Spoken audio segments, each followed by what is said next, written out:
না না, তোমরা ছবিটা দেখছো, দেখো একটু। শেখ হাসিনার মেয়ে পুতুলের বিয়েকে ঘিরে তার স্বামী ডাক্তার এম.এ. ওয়াজেদ মিয়ার সঙ্গে প্রচণ্ড বিবাদ হয়েছিল। ওয়াজেদ মিয়া বলেছিলেন, তাই বলে তুমি রাজাকারের ছেলের সঙ্গে আমার মেয়ের বিয়ে দেবে? হাসিনা বলেছিলেন, কিসের আবার রাজাকার ফাজাকার, আমার আত্মীয়, এটাই বড় কথা। দেখনি ওই মুক্তিযোদ্ধারা আমার বাপ মা ভাইদের কিভাবে মেরেছে? আমি আমার মেয়েকে এখানেই বিয়ে দেব, পারলে তুমি ঠেকাও। তাদের দুজনের সেই ঝগড়ার ঘটনা তুলে ধরেছিলেন শেখ হাসিনার সাবেক ব্যক্তিগত সহকারী ও আওয়ামী লীগ নেতা বীর মুক্তিযোদ্ধা মতিউর রহমান রেন্টুর আমার ফাঁসি চাই নামে একটি বইয়ে।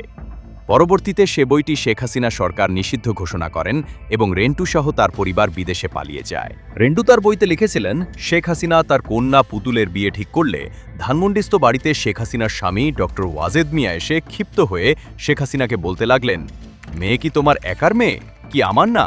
তুমি রাজাকারের ছেলের কাছে আমার মেয়ের বিয়ে ঠিক করেছ? রাইফেল হাতে নিয়ে যে রাজাকারগিরি করেছে, মুক্তিযোদ্ধা মেরেছে, তার ছেলের সঙ্গে আমি কিছুতেই আমার মেয়ের বিয়ে দেব না। তুমি আমার মেয়েকে ওই রাজাকারের ছেলের সঙ্গে কিছুতেই বিয়ে দিতে পারবে না।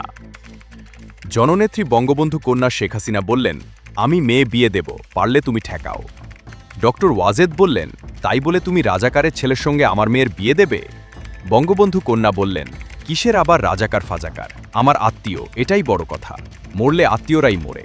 দেখনি ওই মুক্তিযোদ্ধারা আমার বাপ মা ভাইদের কিভাবে মেরেছে? আমি আমার মেয়েকে এখানেই বিয়ে দেব, পারলে তুমি ঠেকাও।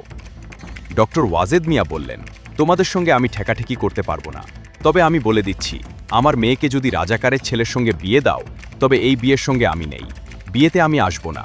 আমি তোমাকে অনুরোধ করছি, ওই রাজাকারের ছেলে ছাড়া যে যেখানে খুশি সেখানে তুমি মেয়ে বিয়ে দাও, আমি তোমার সঙ্গে থাকব, কিন্তু রাজাকারের বংশের কাছে আমার মেয়ে বিয়ে দিলে আমি থাকব না। বঙ্গবন্ধু কন্যা শেখ হাসিনা তার স্বামী ডক্টর ওয়াজেদের কথা রাখলেন না। তিনি তার ইচ্ছামতো রাজাকারের ছেলের সঙ্গে মেয়ে বিয়ে দিলেন। সত্যি সত্যি ডক্টর ওয়াজেদ কথা পাকাপাকি, পানচিনি, গায়ে হলুদ এবং বিয়ে কোথাও আসলেন না। শুধু বিয়ের অনুষ্ঠানে প্রধানমন্ত্রী খালেদা জিয়ার সঙ্গে মিনিট ৩-৪-এর জন্য এসে আবার খালেদা জিয়ার সঙ্গেই চলে গেলেন। তিনি কারো সঙ্গে কোনো কথা বললেন না, কেউ তার সঙ্গে কোনো কথা বলল না। বিয়ের খুঁটিনাটি থেকে শুরু করে যাবতীয় যা আয়োজন, তার সিংহভাগই করতে হয়েছে আমাদের, অর্থাৎ প্রধানমন্ত্রী শেখ হাসিনা কর্তৃক অবাঞ্ছিত ঘোষিত ১ নম্বর মতিউর রহমান রেন্টু, ২ নম্বর মিসেস মতিউর রহমান রেন্টু ময়নার ওপর। বঙ্গবন্ধু কন্যা শেখ হাসিনার বাবার ফুফাতো ভাইয়ের ছেলে, বর্তমানে প্রধানমন্ত্রী শেখ হাসিনার এপিএস বাহাউদ্দিন নাসিমের বায়না তো ছিলই, ডেকোরেটর বিল, বাবুর্চির বিল, খাসনামার বকশিশ ইত্যাদি। যখন যা প্রয়োজন হয়েছে, বাহাউদ্দিন নাসিম তার সবকিছুই আমাদের কাছ থেকে নিয়েছে। বিয়ের অনুষ্ঠানে বিয়ে পড়ানোর জন্য কাজীর সামনে একটি মাইক লাগানো হয়েছিল।